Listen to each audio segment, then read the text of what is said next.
And then you came out and sucker punched him in the head, and then you and B Money had some words exchanged, and then... Was it really a sucker punch?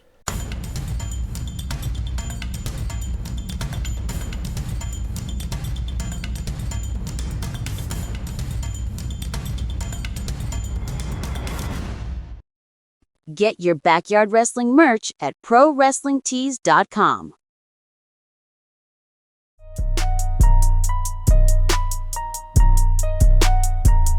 Dust kicked up by my boots, stretching out my limbs and digging roots.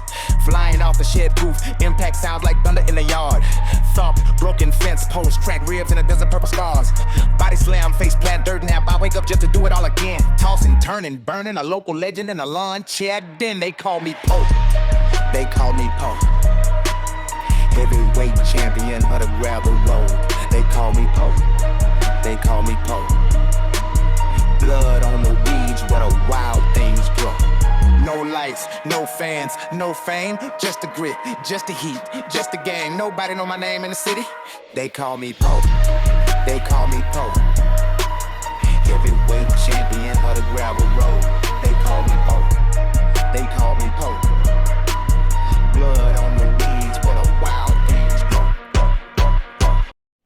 Co-founder of CCW. Really? What I was? 2-time CCW champion. The first champion and the last champion. Oh, wow. That's 2 accomplishments. The Rabid Panda Poe. I'm glad you took the time to sit down with me today, man. Oh, thank you for reaching out. Yeah, of course, man.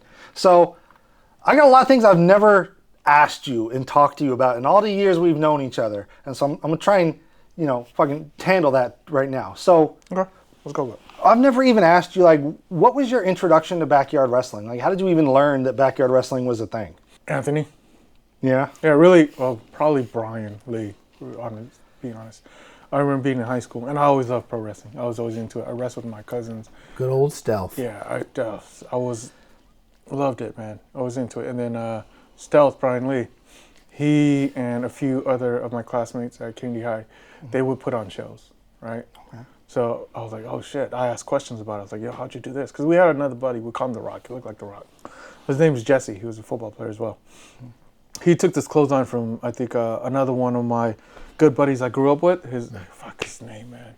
Jonathan something. Was he shorter, black gentleman? I can't remember his last name. I think he's Reed. I'm pretty sure it's not, but I think it is. But he went to the military. I think Jesse took a clothesline from him, and Jesse spun in the air. I asked him straight away. I was like, yo, because Jesse was a bigger size, too. He was bigger than Happy. So I asked John, I was like, yo, did you do that? Or did he do that for him? And they both gave me the Kayfabe response, right? Kayfabe. Well, you make him do it. It's a clothesline, right? And then we continue, and eventually our group grew.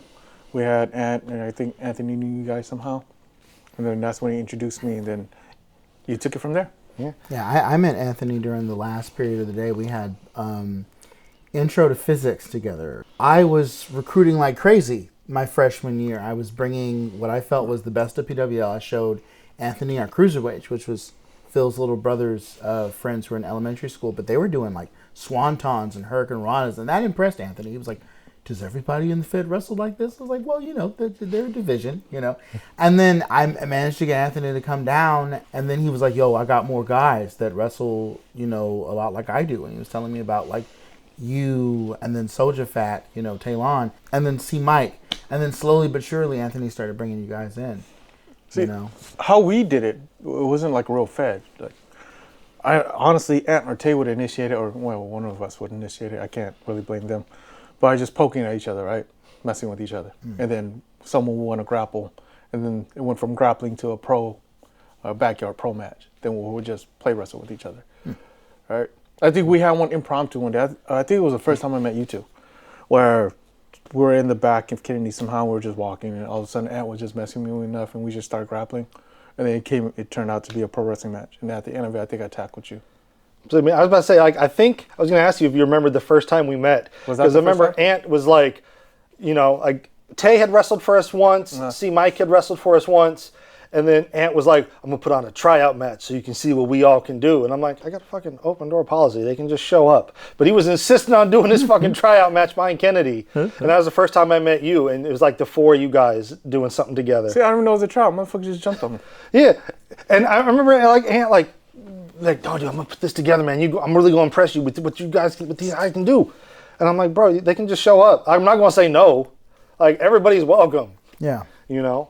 But I was gonna ask you, do you remember what your first impressions were of PWL when you got there? Yeah, it was a piece of shit.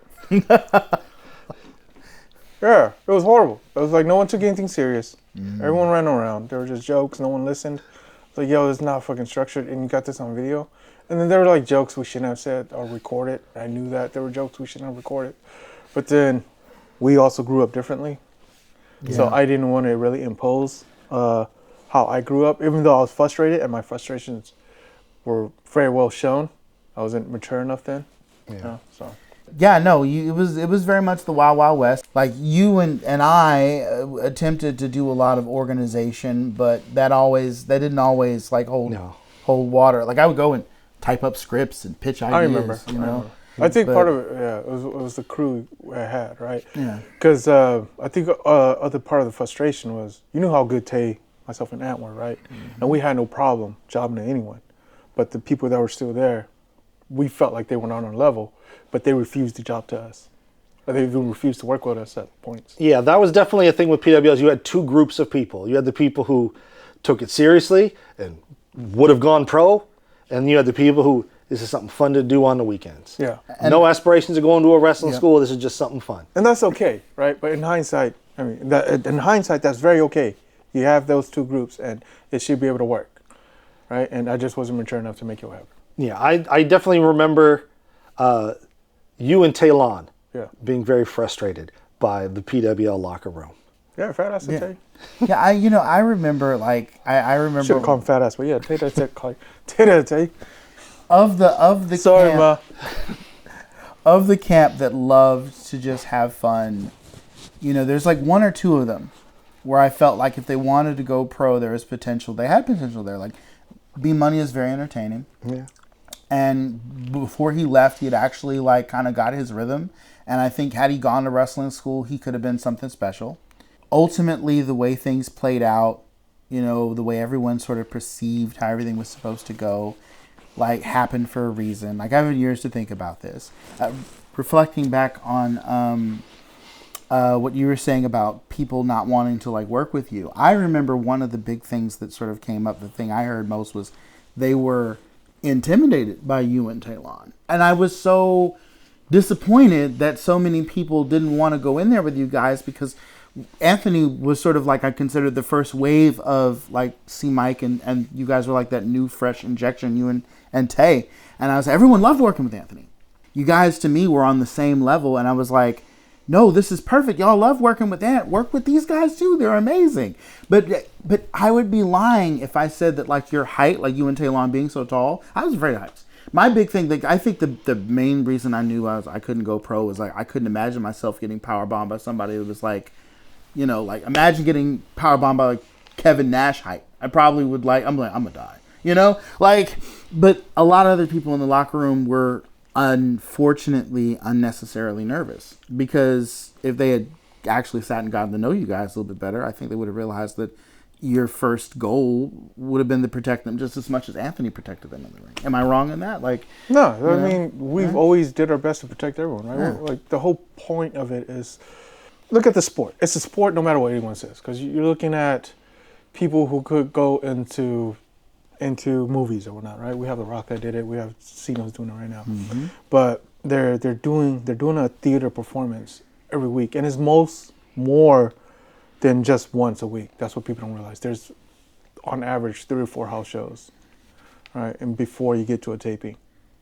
So you're putting that. These are professional stuntmen who are taking actual bumps on wood or on grass, as for us. Mm-hmm. So you have to protect your dance partner. You have to protect your partner, or you won't have a partner next week. Yeah. So, kind of piggybacking off what he said, I remember Ant was very giving. Ant would work anybody. We'd put him with the worst wrestler. He'd give him the best match of their fucking life. Yeah. Right? I remember with you, and correct me if I'm wrong, but I very much remember with you, like, if you didn't respect somebody, wasn't a whole lot of selling in that match going on. It was a lot of, I'm going to bump you, I'm going to stretch you, if you're going over, fine, but I'm not going to let you get into offense. Could have been the way that, that could have been. I agree with you. I do see my younger self doing that. Yeah. I was bullied. Yeah, could be. I get that. yeah. I definitely had a problem because there was those two camps. I got to find a way to manage both those camps. Yeah. Keep both those camps happy. I can't keep throwing you and Ant in a match every single week. So I have to find some way to get these two groups to interact.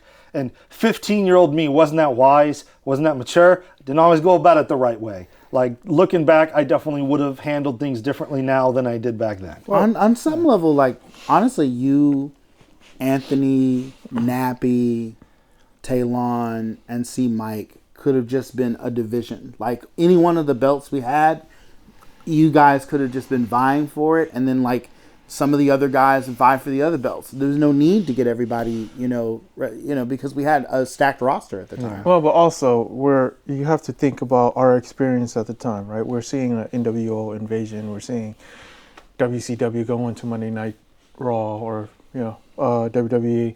So there was always a division there. Maybe because of we're basically acting. Yeah, how what we're seeing, basically, right?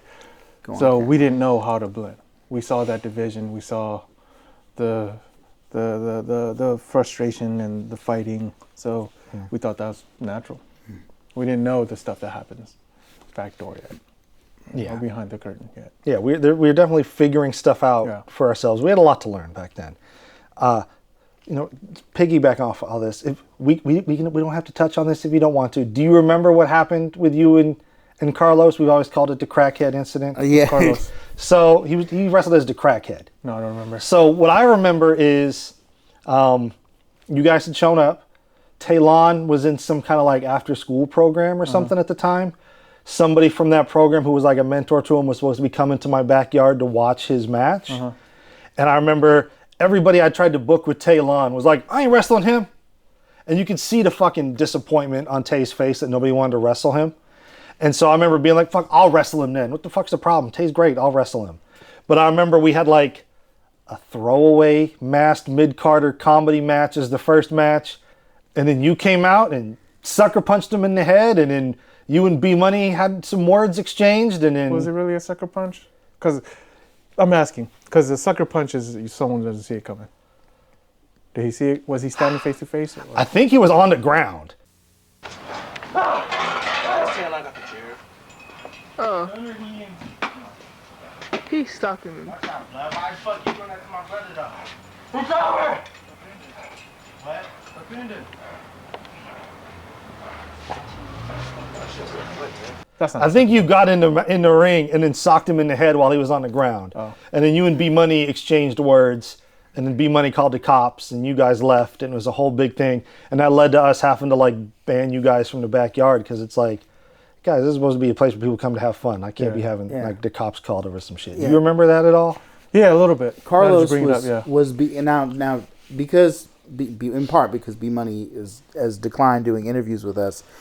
I can tell you from what I know that like Brian was Carlos's best friend.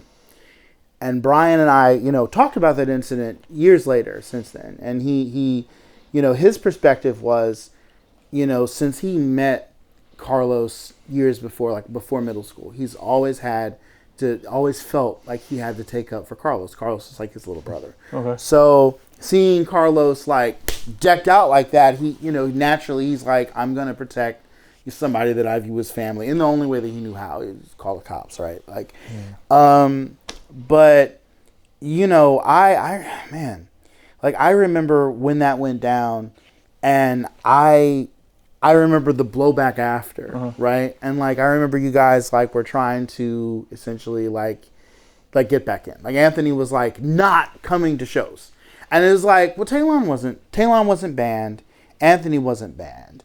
It was just Poe, but Talon and Anthony were so loyal. They were like, we're not coming back without him.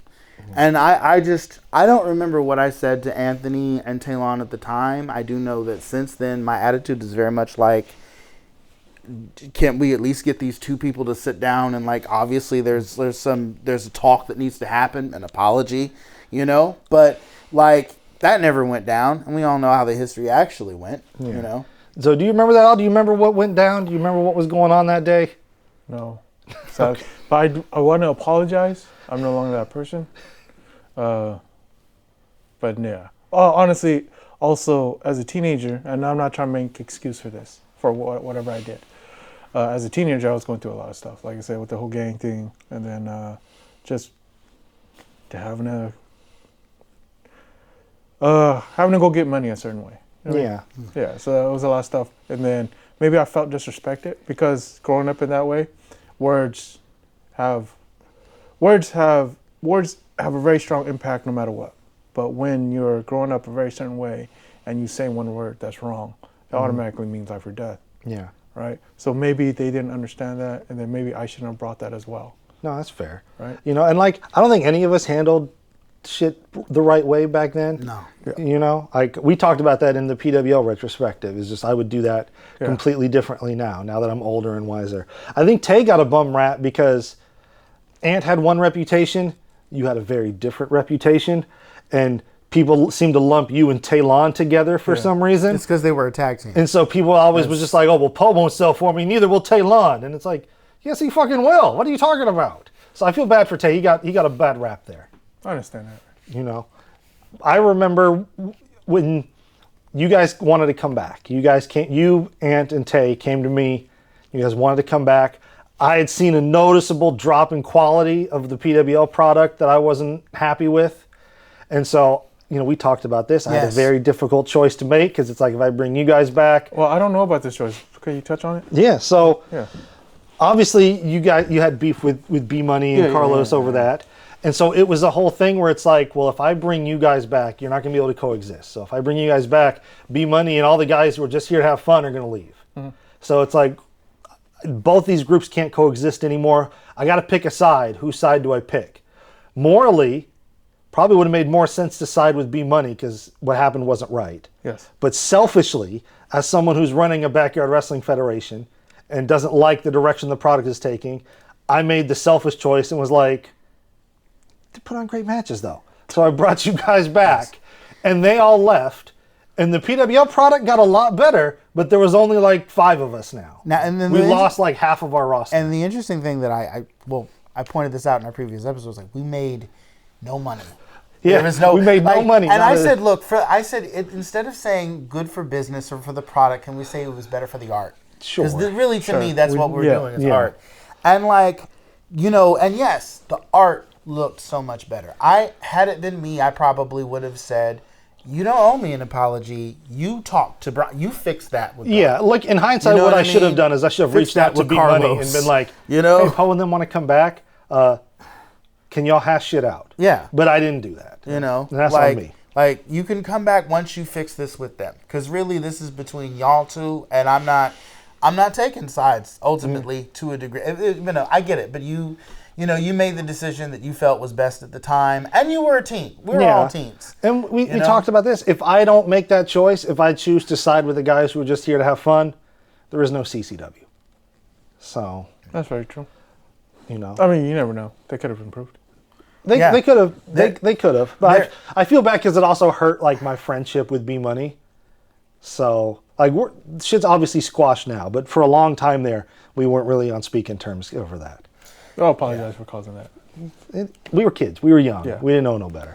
You know, I will say that, like, for my part, I'm grateful in that Brian and I continue to be friends throughout the years despite that. Even though every now and then I'll be like, you know, Brian, there's always room for you at the table if you want to, like, come back. Like, you know, and he would always be like, no, I'm done. But, like, I never gave up, you know, until we were adults. Fair. So looking back, how do you look back at, like, the PWL chapter of your backyard wrestling life? Well, without it, I wouldn't be here. Right? Without it, I wouldn't have had the backyard career I did. I wouldn't be able to watch the videos. So it's a highly important chapter. Did I embrace it like how I should have done? No, I didn't. Would I change it now that I'm more mature? 100% yes. So it's a highly important chapter in my life. Without you all and me finding PWL because I was going through a really strange time in my life, I probably wouldn't even be here now. I've heard that from a lot of people. It's definitely true for me, the direction my life took. I wouldn't be where I'm at now if it wasn't for all the backyard wrestling we did. You know, people can talk shit about backyard wrestling, and sure, some of it's justified, but you also can't overlook the positive difference it makes for people. Yeah. You know? Now, do you remember when we were talking about starting CCW? A little bit, not too much of it.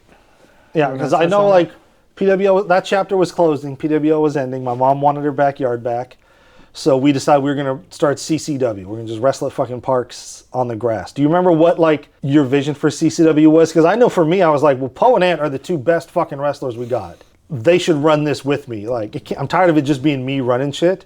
Because I always had this stigma of, since it was my backyard, I never wanted to, I always regretted pushing myself because people were going to give me the fucking Triple H treatment and be like, he's only getting a push because it's his backyard. He's only champion because it's his backyard. So I only won the belt when I absolutely had to, and then I would immediately drop it to somebody. Well, I mean, to be fair, you did have the final say, but you weren't the only creative voice in the room. Yeah, but when we started CCW, I also knew that, like, having more voices is going to make the product better. Having different perspectives that aren't my own are going to make the product better. And so I knew it can't just be me, and I wanted to bring Poe and Ant in and have us, all three of us, be like the figureheads behind the scenes. I think when it first started, my very first memory of it was, I remember walking into your room one day. I don't know who was there. I think it was either you and Nappy or you and Martin. Mm-hmm. And you both looked at me. Ant was with me. And you guys said, hey, we want to make you the champ. And I was shocked. I was like, why? Because, you know, in PWR, I had, as much as I didn't bump or I beat people up, I had more losses than I had wins, right? Mm-hmm. So I was kind of shocked. Even though I remember the time you told me, I've beaten everyone there. But I didn't feel like it because, again, I had more losses than I had wins. It was a weird dynamic for me in PWO to be an enforcer that lost. So that's kind of frustrating. You have to be strong, but you get to lose the match. Yeah. I definitely feel like you guys got a bum rap in PWO, and it was just because of circumstance, just because of who's there and timing and everything. Yeah. And, you know, when we were doing our watch-alongs, I talked about, like, toward the end, I was like, fuck it, do whatever you want. Yeah. I don't care anymore. And that's when y'all were able to finally cut loose. Yeah. Mm-hmm. And so that's kind of what I wanted CCW to be. I was like, all right, well, we have a chance to kind of, like, start from scratch here. You know, we can really build something with a solid foundation. Let's focus on the product we always wish PWL was. I think that was my goal as well. I think overall, I mean, we met more than once during the week, right? We would hang out and do so much homework. And we wanted a really good product. And we saw that by the end. I remember you wanting to do more hardcore. I know this is after the beginning, and I was against it in the beginning, but it brought fans to the table. I mean, it puts ass in the seats. Oh!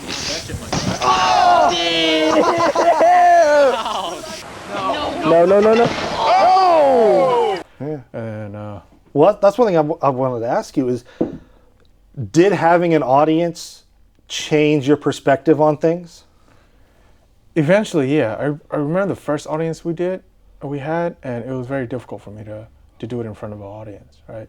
Because I remember we were so critical on ourselves, and we did a lot of spots, and I thought the spots were very good spots, and we got no reactions.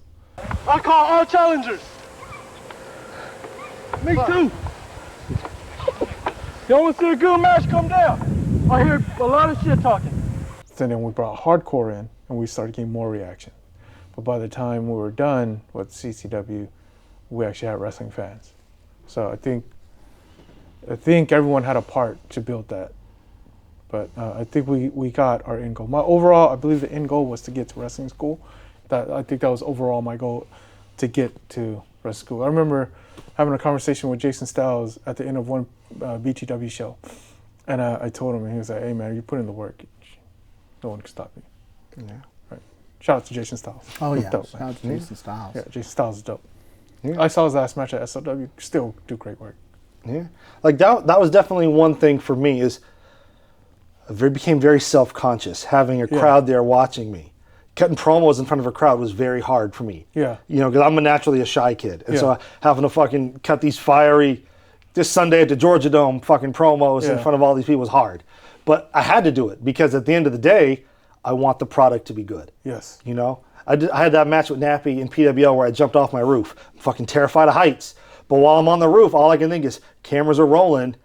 I don't want to fuck this spot up, so I'm just going to have to swallow my fear and fucking do it. And I had to do that every night with CCW, is I got all these eyes on me. I'm very self-conscious, but I don't want the product to suck.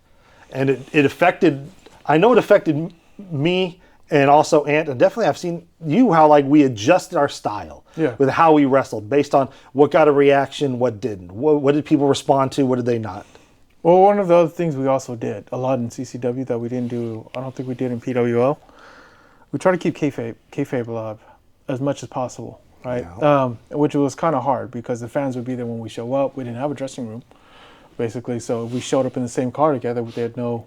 Yeah, we used to all travel fucking separately to the park.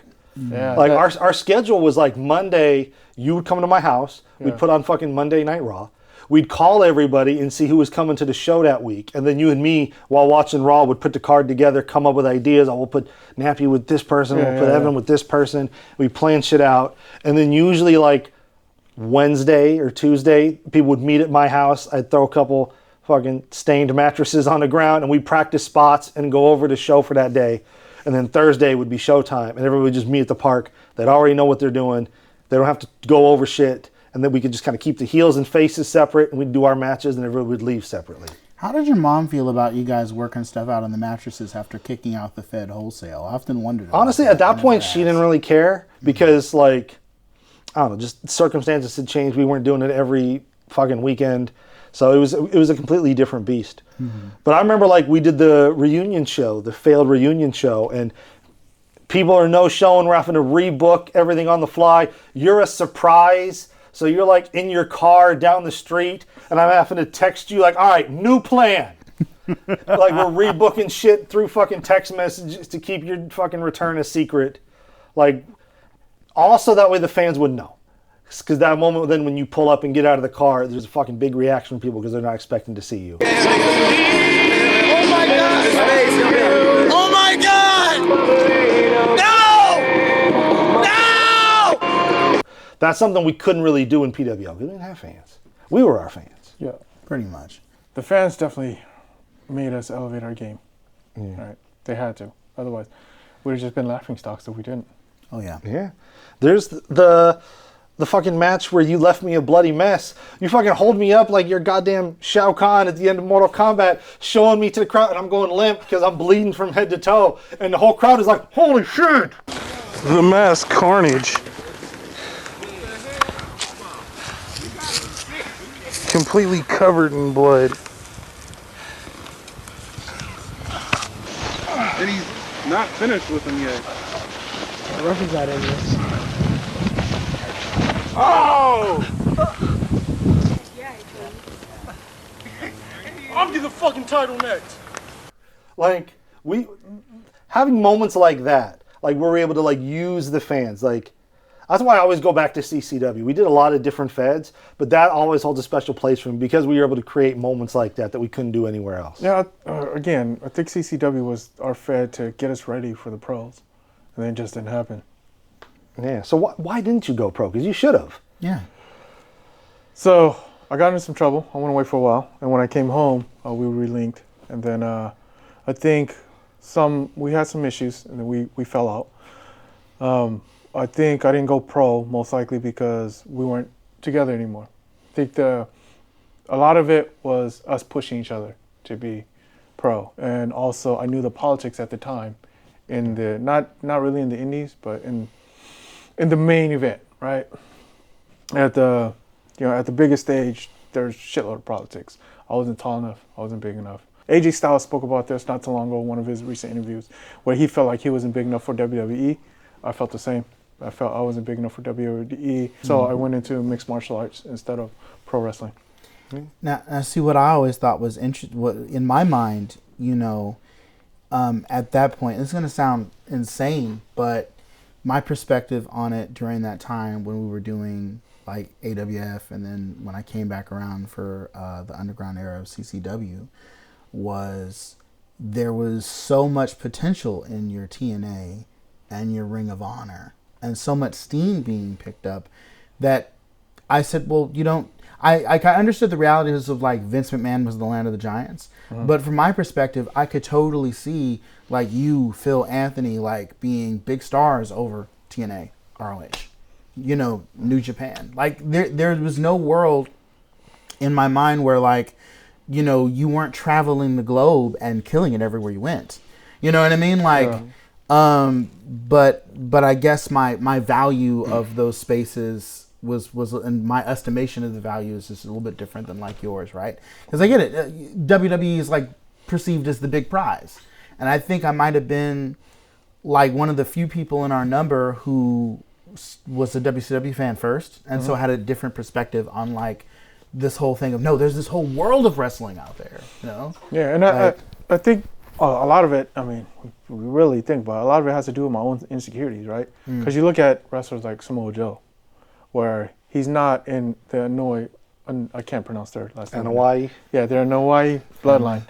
But he's one of the biggest ones out there, right? He made it UPW. He started early. I mean, he was in the, I think, '02 King of Indies or '03 King of Indies, right? Which a lot of wrestling fans accredit to the turning point of the indie, right? I mean, then you even CM Punk. CM Punk's not the biggest. He went into WWE not being the biggest wrestler, but he is one of the biggest names now. So that new class, they did change the game. It's just my insecurities didn't allow me to join that class. Yeah.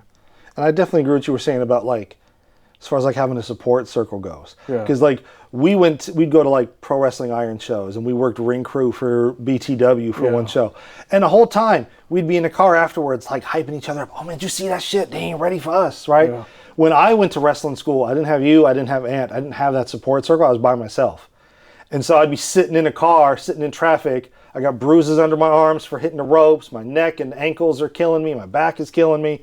And I got nobody, you ain't ready for that shit in the car. It's just me. And I'm like, shit kind of sucks, actually. Yeah, it kind of fucking sucks.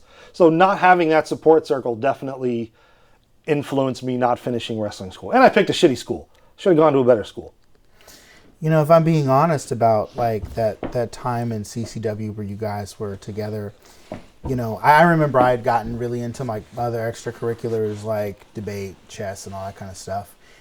I think when PWL ended and CCW began, you know, I realized what I was going to miss most of all, aside from the camaraderie, was I really enjoyed being like creative. You know, putting on characters, you know, in front of the screen, but also coming up with bits and storylines, and also all the associated producer stuff of like calling people and making sure they were going to come that week, and the organizational aspect. With CCW, there was really no room for me. One, you guys only had like 5 guys. You didn't need like, and the 4 of you were so tight knit, you didn't really need someone to like manage or help you manage anything. And secondly, like, you know, the creative booking was amongst you 4. So I was like kind of like left out with nothing to do but just sort of like, you know, focus on other things, which is fine. But like, you know, I think coming out of it, I realized for me to a certain point, there was no wrestling school to be a wrestler, but I would have loved to have like come into the business somehow as a writer or booker or whatever, because I felt like I had the chops. You know what I mean? Yeah, but you're doing it now. Yeah. No, I'm very happy to be doing it now. Like, I feel very blessed. And I was happy to come back when the underground era sparked. And you have no idea how happy I was. At first, I wasn't going to do it.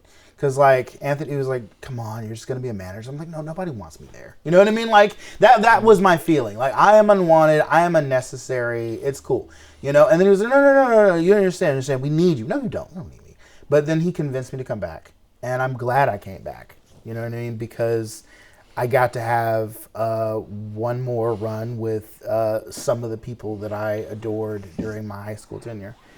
And I think looking back at it, I think the biggest hole was like you and Talon not being there during the underground period. Like I would often be like, man, this would be so dope if Poe and Talon were here adding to this. We'd have more guys to wrestle, more stories to tell. What did you think about working with RCW? I was reluctant at first, but the guys are really dope. They're open to stuff. They're willing to take more bumps, like naturally, and they're bigger people. So one of the things that always hindered me or always made me reluctant to work with someone, especially if they're bigger, like Tay didn't want to take bumps. I beat him up, but he didn't like taking a suplex or whatever, right? Mm-hmm. The RC guys, they didn't mind. Yeah, they're all for it. They may have been a little older, but they're all for it. That means they brought a maturity that we didn't have yet. That's very true. That's very true. I definitely loved working with the RCW guys just because there's something new. Yeah. Like, you only do, like, I love Ant. There's only so many times you can wrestle Ant. Yeah, yeah. You know, I love Nappy. There's only so many times you can wrestle Nappy. So having these fresh faces and this fresh blood, like, it was so refreshing for me. Yeah, I'm a little upset. I didn't get to do much more with them. I wish I could have. Like Apocalypse, man. I have so much respect for that dude. Right? Just because he was very vocal with his crew about when they did something wrong or they needed to prove. There was someone else. I still can't remember his name. He was the tallest one there. Was it D-Day? Dennis? I think it was Dennis. Yeah. Yeah. He was always very vocal. I remember Troy messed up and he was on Troy's ass about it. Yeah. So I was like, dude, they're very similar to me because whenever somebody mess up, I'll be on their ass so quick. Right. Yeah. But you got to also understand part of, I wasn't able to convey it then, but the reason why I was always worried about someone messing up is because I didn't want no one to get hurt. Right. I was always telling someone, hey, you're bumping wrong. You're doing this. Move your arm. Right. I just didn't say it in the right manner. So now that we're 2 decades removed, how do you look back at backyard wrestling? Oh, I love it, man. I miss it. There's still a part of me that thinks I can still go because I do my best to try to keep myself in shape. Not as much as I should, but I still think I can go once in a while. Probably can't, honestly. There's still that itch going to ring because, I mean, there's still an itch for me to go do a Muay Thai bout in Thailand. That I was supposed to go in December and just do like a bar fight just so I can get out of my system. Right, so I still have an itch to compete one more time. So never know, man. I still love it. I mean, and then we reconnected. I didn't watch pro wrestling for like 4 years before we reconnected, but now it's on my screen a lot more. Yeah. Yeah. And we've gotten to do some dope shit since we've reconnected. Yeah, we did. I mean, I was able to ref a match for fucking King Francis, which is dope. Shout out King Francis. You called it down the middle. You know what I mean? Like a responsible professional. Tried to, man. AJ had some real good spots. He's a really young, good competitor. He has a bright future. Yeah.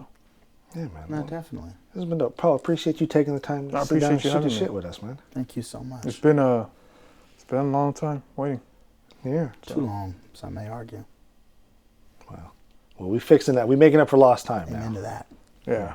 No, I mean, might be some more surprises coming in. Might be more additional guests.